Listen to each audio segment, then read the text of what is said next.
해외 만행을 같이 동행을 했을 때, 특히 이제 제가 이탈리아를 갔을 때 제가 그 작가의 말에도 썼지만 서문에도 썼지만, 제가 이탈리아에서 제가 스님한테 이런 걸 쌤 써보려고 합니다.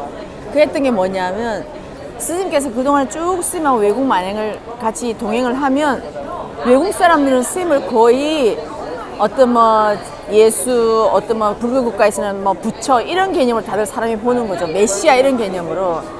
근데 한국에서만 그런 개념을 안 보고 있거든요.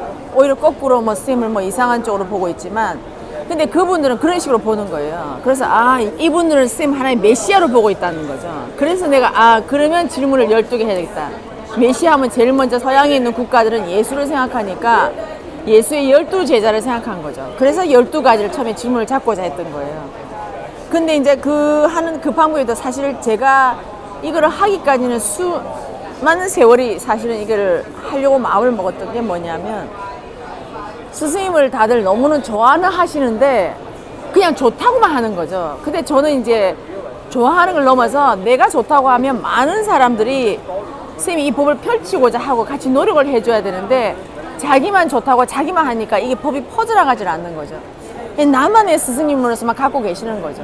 근데 제가 옆에서 볼 적에 너무 그게 안타까운 거예요. 이 좋은 법은 옆에서 많이 알려주고 하면 좋은데, 또 그분들은 나만의 스승님을 인정하지만 다른 사람한테는 나는 그런 강의를 안 듣는다는 식으로 아예 표현을 하지 않는 거죠. 왜?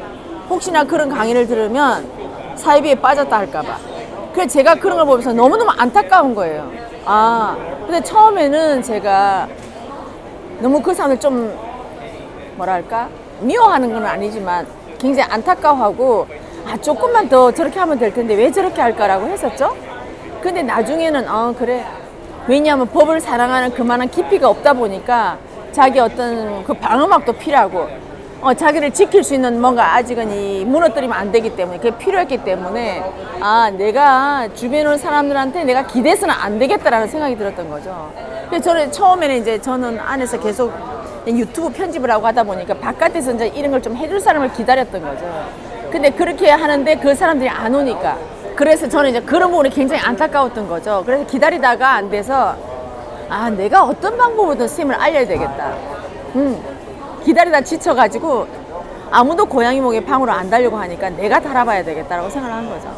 그래서 하는데 한국에서는 정법에 쥐어자만 나와도 사람들이 이상하게 보니까, 그럼 내가 이 정법에 있는 이 쥐어자도 내가 표현하지 않고 어떻게 하면 사람들이 이 안에 들어왔을 때 하나를 사람들이 이해하고 따라올까라는 그 개념을 제가 가져갔던 거죠.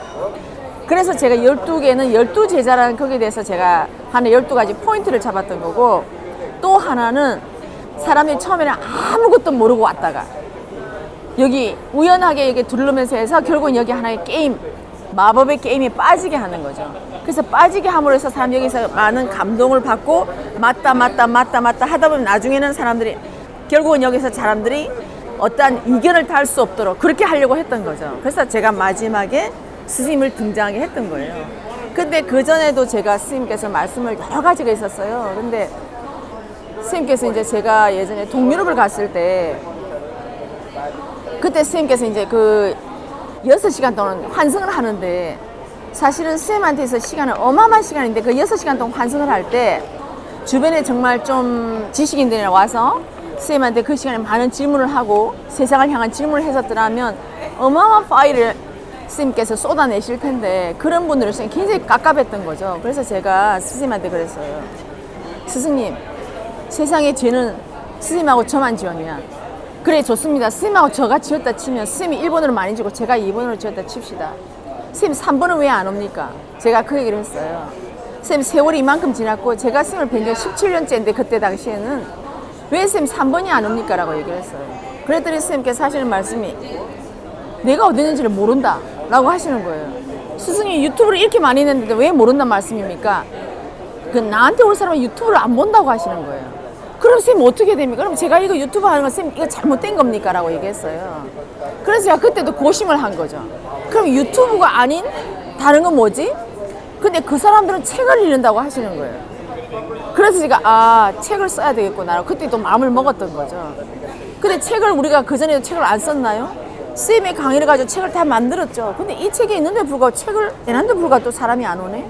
그래서 제가 이제 그 속에서 여러 가지 제가 생각이 있었던 거죠. 그러면 이제는 스님이 말씀하는 이런 여건, 이런 책이 아닌 또 다른 책이 필요하다는 걸 알게 된 거죠.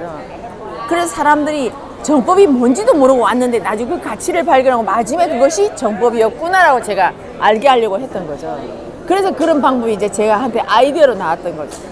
근데 처음에 하는데 제가 그래서 이 책을 처음에 낼 때는 나는 조금 한국 사람들한테는 나는 제일 마지막에 내려고 했던 거죠. 나 이거 외국에서 내서 외국 사람들이 쌤의 법을 가치를 알아보고 난 다음에 그때 유명하게 되면 한국 사람들이 이거 한국 사람이 쓴 거네? 근데 저 외국에서 저렇게 많은 호응을 받네? 나는 그래서 한국 사람들이 내가 조금 그런 마음이 있었죠. 억한 마음이 있어갖고 보세요. 여러분들이 모르고 외국에서 이분을 알게 됐습니다라고. 나는 사실 그래서 어떻게 보면 하나의 펀치를 날리려고 하는 그 마음도 들어있었어요. 사실은.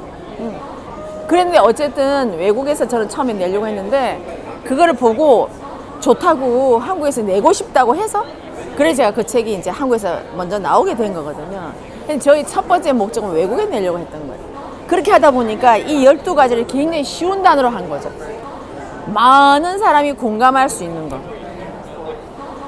그래서 제가 거기 있는 그 수연의 그 사람의 어떤 설정도 아버지가 사업에 망하고 사기를 당하고 이게 사기라는 것은 우리나라만 있는 게 아니고 전 세계인들이 다 사기를 당하니 어느 나라나 다 있는 평이한 주제를 제가 갖고 사기라는 설정을 하게 된 거고 또 그 사람들이 누구든지 다 알 수 있는 아주 깊은 뭐 어떤 철학적인 이런 부분은 어려우니까 쉬운 단어로 한 거죠.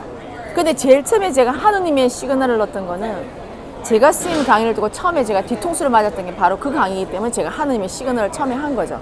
그렇게 하면서 중간에 이제 사람들이 이제 조금 더 편안하게 하면서 누구나 공감할 수 있는 거. 그렇지만 중간에 내가 또 거기서 어떤 멘토를 누군지 알아보기 위해서 기다리고 하는 사람을 보고 싶은 그런 마음들, 누군지 확인해 보고 싶은 마음들, 이런 게 이제 제가 그걸 중간에 또 넣은 거죠. 왜? 많은 사람이 보다 보면, 야, 그 사람 네가 뭘 보고 믿는데? 그걸 이제 사람들이 그런 말을 많이 하니까 중간에 그런 걸 다 중간에 또 집어넣기도 하고 막 여러 가지를 했던 거거든요. 그래서 그런 과정들 다 마지막에 하면서 이게 처음에는 하느님의 시그널에서 다 크게 터뜨리고 그 다음에 조금 평이한 주제를 가면서 나중에 마지막에는 우리 인간 자체, 인간의 어떤 존엄성, 인간의 위대한 존재라는 걸 마지막에 알려주려고 했던 거고 또 중간에 제가 그 난민 사업 그것을 내가 넣은 거는 이것이 미국에서 만약에 영어로 번역이 되면 이 영어로 번역해서 나는 이 책을 나는 사실은 미국에 있는 이 난민 정책에 관계되는 그 사람들이 사실 이 책에 손에 들어갔으면 좋겠다는 생각을 했었어요. 왜냐하면 스님의 말씀을 전해주는 것보다도 이 책에서는 그냥 차분하게 우리가 어느 정도 설명해 놨기 때문에 그래서 제가 그러한 사람이 찾아왔으면 좋겠다는 그 마음을 가지고 만든 거예요, 그거를. 근데 저는 나중에 이게 팩트가 되기를 바란 거죠. 그래서 현실에서의 어떤 그런 것과 인간의 깊은 어떤 인간의 철학적인 면, 그다음 우리 삶 속에서 느꼈던 거 이런 걸 다 안에다 넣은 거죠. 근데 그렇게 하면서 제가 이걸 하게 된 거는 또 우리나라 사람들이나 외국 사람 너무 똑똑해서 영화를 많이 봤기 때문에 아 이거 조금 한 3분의 1만 가면 사람들이 영화를 너무 많이 봐가지고 결론을 알아요. 아 저거 마지막에 주인공이 어떻게 돼? 주인공 죽어? 아니면 마지막에 주인공 해피엔딩으로 끝나? 이걸 너무너무 사람들이 영화를 보고 다 알기 때문에 나는 그걸 안 주고자 한 거죠. 그래서 매일매일 길 위에서 벌어지는 사건을 제가 가지고 하게 된 거죠. 그래야지 사람들이 다음날 누가 어떻게 만난지를 모르니까. 그래서 결코 이 책은 어느 누구도 마지막 결론을 예측할 수 없게끔 만든 거예요. 네, 어느 누구도 아무도 제가 이 책에 대해서 다음에 결론이 누가 나는지는 아무도 몰라요. 다음 날에 이 주인공이 누구를 만나서 어떤 일이 벌어지는지 아무도 모른다는 거죠. 그래서 이 독자들로 하여금 따라오게 했던 거죠. 그래 안에 그런 부분이 들어있는 거예요. 왜냐하면 사람들이 너무 똑똑하니까 저는 똑똑함을 저는 그걸 뒤통수를 친 거죠. 그래서 그런 방향이 들었어요. 그 중간에 이제 제가 나름대로 어떤 법칙이죠. 한 개밖에 질문을 할 수가 없고 거기서 연박이 안 되고 이런 부분을 하나의 설정으로 걸어놓는 거죠. 게임에서 반드시 룰에 대한 법칙이 있잖아요. 이것도 하나의 마법의 게임이거든요. 그 법칙을 정해놓고 제가 그걸 하게 된 거죠. 그렇게 하다가 마지막에는 질문의 그 뒤에도 다음 알베리가 어디 있는지 가르쳐 주지 않아요. 뒷면을 보라. 근데 사람들이 너무 똑똑해가지고 다음 알베리는 어디 있다 가르쳐 주면 앞에 걸 안 보고 그 장만 보는 거예요. 그래서 제가 그걸 안 가르쳐 준 거예요. 지식인데 너무 똑똑하니까 중간에 건너뛰게 할 거니까. 그래서 제가 그걸 안 가르쳐 준 거예요. 끝까지 다 읽어야 다음 질문하게 어디 있고 그 다음 또 질문 알베리가 어디 있는지를. 그 이것도 안 가르쳐 주는 거죠. 그래서 중간쯤 가다가 제가 마지막에 이 수연이라는 이 사람이 몇 개 남았냐. 그때 제가 중간쯤 돼서 제가 가르쳐 준 거죠. 그러니까 그것도 들쭉날쭉하게 했어요. 만약에 사흘 있다가 하나가 나타나고 또 사흘 있다 하나 나타나면 사람들이 다 계산해. 그래서 어떤 데는 6일 있다 나오기도 하고 어떤 데는 그 다음날 바로 나오게 돼서 이걸 들쭉날쭉하게 만들었던 거죠. 그래서 제가 선생님한테 공부하면서 느꼈던 게 다 이거거든요. 우리는 하나의 사람이 너무 똑똑하니까 하나의 루틴을 정하면 딱 거기 입력을 해. 제가 그래서 거기 루틴을 다 뺀 거예요. 또 마지막에 제가 사실은 이 수연이라는 이 친구가 사실은 자기 질문 11개밖에 안 했어요. 하지만 이 사람은 행운을 얻었어요. 그래서 저는 그거 뭐냐면 이 세상에는 세상에 나와 있는 법칙을 또박또박 지킨다고 해서 행운이 나오는 거 아니에요. 때로는 법칙을 나도 모르게 본의 아니게 법칙에 내가 어그러지게 살 수도 있어요. 하지만 나는 거기서 내가 어떠한 자세로 내가 그걸 사느냐에 따라서 그 법칙에서 나는 거기서 오히려 나한테 행운이 오기도 하고 어떠한 사람 법칙을 또박또박 지켰음에도 불구하고 그런 행운이 안 올 수도 있다는 거죠. 그 이 안에 다양한 걸 제가 넣어놓은 거죠. 그러나 사람들이 법칙을 지켰을 때 과연 뭐 때문에 법칙을 지키냐 와가지고 저는요 12개 다 지켰는데요 나한테 이런 퀴즈를 줘야 되지 않나요? 라고 했을 때 저는 그 사람의 마인드를 보는 거죠. 누구를 위해서 법칙을 지켰냐라는 거예요. 예, 그런 걸 안에 이제 더 깊은 의미를 넣었지만 그거를 하나하나를 일일이 다 설명할 시간이 너무너무 많이 걸려서 제가 안 한 거죠. 하지만 약간의 법칙을 누구나 어기고 살 수도 있어요. 하지만 어떤 마인드로 내가 어기게 됐냐, 그 내가 어떻게 진실하게 내가 오느냐. 그 수인이랑 그 친구가 여러 가지 막 내가 가야 되나 아니면 나도 버티기를 하는 거죠. 내가 와가지고 내가 혹시 난 이 질문 알고 취재하러 온 거 아닌데 나도 모르게 빠져들게 되고 하지만 본인 스스로도 아니다고 했다가 다시 또 여기 왔다 하는 이런 마음의 어떤 갈등을 많이 겪어요. 하지만 그걸 이겨내고 결국 마지막에 여기서 보게 되는 거거든요. 저는 이게 우리 인생살이를 저는 여기 대입을 하고 싶었던 거죠. 우리가 중간에 하다 보면 사람이 쭉 그 마인드를 가지고 끝까지 가기는 어려워요. 내가 어떤 환경이 바뀌기도 하고 그럴 때마다 내가 다시 그 마음을 다 잡는 거죠. 저는 이게 우리 인생길이 돼야 된다고 보거든요. 우리의 인생은 쭉 똑같은 루트를 주지 않아요. 이렇게 시험지를 한번 넣어보기도 하고 또 좋게도 한번 줘봤다가 여러 가지 경우가 있지만 그때마다도 내가 다시 마음을 잡고 가고 이런 사람한테 나는 행운을 준다고 생각한 거예요. 그래서 제가 마지막에 진정한 감사함을 할 때 행운이 오고 진실한 노력을 할 때 참된 결실을 맺을 수 있다. 이게 제가 마지막에 결론적으로 제가 하나를 던진 게 그거거든요. 사람들은 다 행운이 온다고 하죠. 하지만 우리 로또도 행운이라 할 수 있어요. 하지만 그 사람은 진정한 감사를 알았을까요? 아니에요. 내가 로또에 내가 만약에 당첨이 됐다면 진정한 감사를 알은 사람은 그 로또를 당첨됐을 때 그 돈을 쓰는 마인드가 달라질 거라 저는 생각을 해요. 하지만 그 사람은 당첨됐을 때 진정한 감사함을 모르는 거죠. 그래서 그 로또를 가지고 자기는 인생을 망칠 수가 있는 거예요. 어떤 행운이 오느냐는 것은 반드시 진정한 감사함을 할 때 그때 정말 나한테 주어지는 거라고 저는 생각을 해요. 그때는 그 사람이 넘치지도 않고 내한테 들어온 모든 인연이나 경제는 바르게 쓸 수 있다고 봐요. 이 안에 이런 복선을 다 깔아놓은 거죠. 그런 부분에서. 그래서 멘토를 한번 보고 싶어서 다시 한번 했다가 하고 그래서 두드려 맞잖아요. 저는 사람들한테 물을 때 사람들이 4시간을 기여한다고 생각하죠. 4시간을 굉장히 귀한 줄 알아요. 하지만 상대의 시간을 귀한 줄 몰라요. 그래서 제가 이 책에는 어마어마한 내 나름의 여러 가지 복수를 그 안에 다 집어넣는 거예요. 그래서 내가 지난번에도 내가 다른 친구들한테 얘기했지만 내가 정말 여기서 이 책에 대해서 많은 도움을 줬거나 나중에 이 책이 영화가 되거나 드라마가 됐을 때 많은 도움을 주신 분들한테 내가 그분을 책에다 다 넣어서 내가 공덕부를 만든다 했잖아요. 정말 이 세상에 우리는 블랙리스트? 살생부는 많지만 이 세상에 그 상대들을 내가 공을 알고 상대들의 공덕부는 없어요. 나는 이 상대들이 어떤 마음으로 했고 여기 어떤 마음을 동참했는가 나는 이 마음을 나는 여기 다 적어서 공덕부에서 나는 세상에 대자연에 나는 축원을 해드리고 싶어요.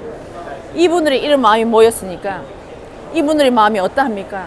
나는 하느님한테 하느님 이분들의 앞길을 보살펴 주십시오라고 나는 그렇게 축원을 할 겁니다. 그래서 나는 앞으로는 살생부가 아닌 세상에 우리는 공덕부가 많아야 돼요. 저 사람들의 공적을 인정해주고 잘했다고 우리 박수를 보내주고 칭찬해주고 정말 멋지다고 상장도 주고 하는 이런 문화가 돼야 되는 거지. 저 사람을 죽여야 된다. 블랙리스트. 저는 이거는 세상에 없어져야 된다고 저는 생각합니다. 그래서 그런 마인드를 다 안에 다 집어넣은 거죠. 그래서 저 나름대로 어떤 그보다 더 큰 그림은 있지만 제가 앞으로는 지금은 아직 얘기는 못하지만 그런 안에 마인드들이 다 있었던 거죠. 그래서 이 책을 하면서 이제 여러 가지 안에 많은 부분을 집어넣은 거죠. 마지막에는 정말 제가 인간의 근원, 우리 인간은 너무나 위대한 존재다. 그것도 제가 쌤 공부를 하기 전에 저는 정말 히말라야에 가고 싶었어요. 산티아고도 가고 싶었지만 그러나 그 전에 제가 히말라야 앞에서 내가 딱 히말라야 앞에 마주보고 싶었던 거예요. 정말 우리 인간은 너무너무 나약한 사람인데 나는 저 히말라야 앞에서 내가 스스로 과연 히말라야가 나한테 어떤 존재로 다가올까? 나 그 거대한 히말라야 앞에 내가 탁 섰을 때 나는 거기서 과연 무엇을 생각할 것인가? 그래서 제가 히말라야에 가보려고도 했었고 그때까지만 저는 인간의 나약한 존재를 생각한 거죠. 그래서 저 거대한 히말라야 앞에서 내가 딱 마주하고 섰을 때 나는 거기서 과연 무슨 생각을 할 것인가? 저 히말라야에 나에게 무엇을 나한테 메시지를 전해줄까 하는 생각도 했었고 또 스님을 만나기 전에 제가 산티아고도 사실은 가보려고 했었고 그걸 걸으면서 내가 답도 얻어보려고 했었고 물론 여러 가지 많은 걸 해보려고 했었던 거죠. 그래서 그런 부분이 됐었는데 어쨌든 제가 처음에는 이제 이걸 했었지만 나중에 여기서 또 2탄, 3탄이 나올 수 있어요. 또 시간이 허락된다고 한다면 또 여러 가지 방편 또 할 수는 있겠죠. 그래서 저한테는 그것이 12가지는 12제자를 의미한 거예요. 그래서 외국에서는 벌써 12제자란 벌써 예수를 바로 떠올리거든요. 저는 그거를 한 거죠. 외국에서는 쌤이 어떤 외양을 보면 바로 메시아를 바로 떠올리기 때문에 그래서 제가 그런 곡선을 깔아놓은 거죠.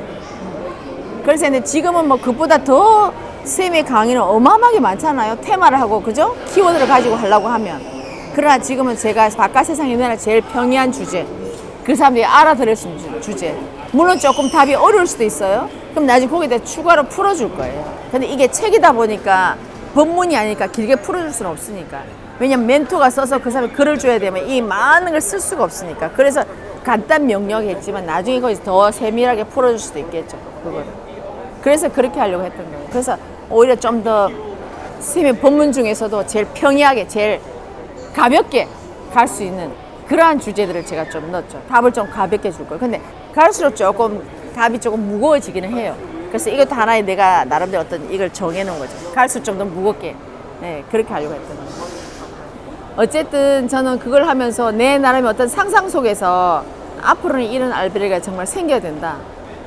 전국의 곳곳에, 전 세계 곳곳에 생겨야 된다. 저는 그렇게 생각을 하거든요. 그게 선생님 말씀하시는 명상센터죠. 근데 통일이 되면 우리나라에 제일 먼저 생겨야 되겠지만, 예, 그렇게 명상센터에서 우리들이 가서 답도 얻고, 또 내 자신도 정화를 하고, 거기서 다시 힘을 얻어서 다시금 또 세상 밖으로 나와서 내가 직장을 또 내가 멋지게 할 수 있고, 가정생활도 정말 평온하게 잘 돌아갈 수 있고, 그게 제가 꿈꾸는 세상이에요. 그래서 여기 가도 웃음이 넘쳐나고, 저기 가도 웃음이 넘쳐나고, 정말 그러한 세상을 저는 꿈꾸면서 사실 이 책을 쓴 거예요. 조금 이해됩니까?